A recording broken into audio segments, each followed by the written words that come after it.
Bienvenue dans la quotidienne J-1 avant Bulgarie-France. Après un dernier entraînement à huis clos dans la bonne humeur hier à Clairefontaine, les Bleus se sont envolés ce matin pour Sofia en Bulgarie. Dans l'avion, course de cartes sur console. Et alors, qui est le meilleur? Là je suis deuxième, regarde. Et là il finit quatrième. Mais c'est moi qui ai gagné le dernier titre. Là c'est Thomas qui est premier au classement général. D'après nos informations, Kylian Mbappé devrait débuter cette rencontre avec Antoine Griezmann devant. Pour les accompagner, Didier Deschamps pourrait préférer Alexandre Lacazette à son coéquipier d'Arsenal, Olivier Giroud. Et puis au milieu, Blaise Matuidi devrait débuter. Adrien Rabiot pourrait donc prendre place sur le banc. 10 équipes sont déjà qualifiées pour la Coupe du Monde. L'Allemagne et l'Angleterre ont validé leur ticket hier. La Russie, le Mexique, l'Iran, le Japon, la Corée du Sud, l'Arabie Saoudite, la Belgique et le Brésil sont aussi qualifiés. Les Brésiliens tenus en échec 0-0 par la Bolivie hier soir. Mauvaise nouvelle pour le PSG puisque Thiago Silva est sorti blessé à la cuisse après seulement 27 minutes de jeu alors qu'il était titulaire. Il va passer des examens. C'est un match qui va laisser des traces. Regardez comment les joueurs de la Seleção ont récupéré après la rencontre avec un masque à oxygène puisque la rencontre s'est déroulée à La Paz à 3637 mètres d'altitude. Non, le Pérou n'a pas gagné la Coupe du Monde, le Pérou n'est même pas encore qualifié, mais ses supporters sont heureux parce qu'ils ont tenu en échec l'Argentine 0-0 cette nuit.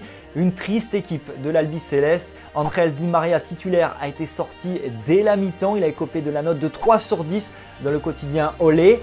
Lionel Messi lui a quitté le stade sans dire un mot. Une stat illustre les malheurs de l'Argentine, sur les 73 derniers tirs tentés, aucun but n'a été inscrit. Les Argentins sont actuellement 6e de leur groupe et virtuellement éliminés. Heureusement pour eux, il reste un match, ce sera en Équateur mercredi. En cas de victoire, ils devraient se qualifier ou au moins atteindre les barrages. L'entraîneur argentin Sampaoli reste confiant. Si nosotros estamos como estuvimos hoy, no tengo ninguna duda que Argentina va al Mundial. Il faut remonter à 1970 pour voir une Coupe du Monde sans l'Argentine. Du coup, on en vient à la question du jour. Donnez-nous votre avis. L'Argentine va-t-elle se qualifier pour la Coupe du Monde? Laissez vos commentaires, on en choisira 2 dans la quotidienne de lundi. On reste dans l'ambiance sud-américaine. Le Chilien Ivan Zamorano, retraité, toujours aussi efficace de la tête. La preuve lors de ce match de charité en hommage aux victimes de l'ouragan Harvey. Las leyendas del tanque, buena pelota, remate, bam bam, gol! Gol de UDN, muy buen ballon. Hier, on vous demandait quel est selon vous le meilleur gardien du monde. Vous avez été nombreux à répondre. Oscar Williams nous a répondu que Manuel Neuer était le meilleur sans hésitation, tandis que Lorenzo estime que Buffon a du vécu, beaucoup d'expérience et est toujours au très haut niveau. Au Black le deviendra d'ici quelques années. Rubrique People, Gérard Piqué, vous le savez, a perdu son pote Neymar cet été puisqu'il a signé au Paris Saint-Germain. Le défenseur du Barça s'est consolé avec sa compagne Shakira. Et bien plus maintenant puisque la presse People espagnole annonce que le couple a rompu après 7 ans d'amour. Et toujours à propos du Barça, une bonne nouvelle, Andrés Iniesta a prolongé son contrat, il a 33 ans et est désormais lié au club catalan à vie. Vous en avez pris l'habitude, on vous gâte dans la quotidienne. Aujourd'hui, cadeau exceptionnel.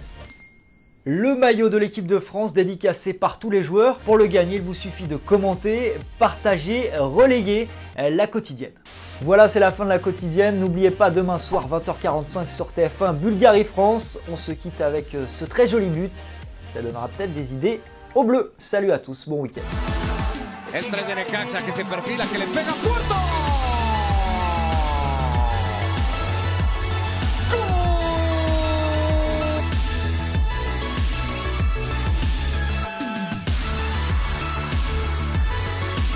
Et au fait, vous voyez le petit logo Téléfoot au milieu de l'écran? Eh bien, on clique dessus pour s'abonner. Rejoignez-nous pour avoir la quotidienne dès sa sortie chaque jour et aussi tous les contenus exclusifs de Téléfoot. A tout de suite.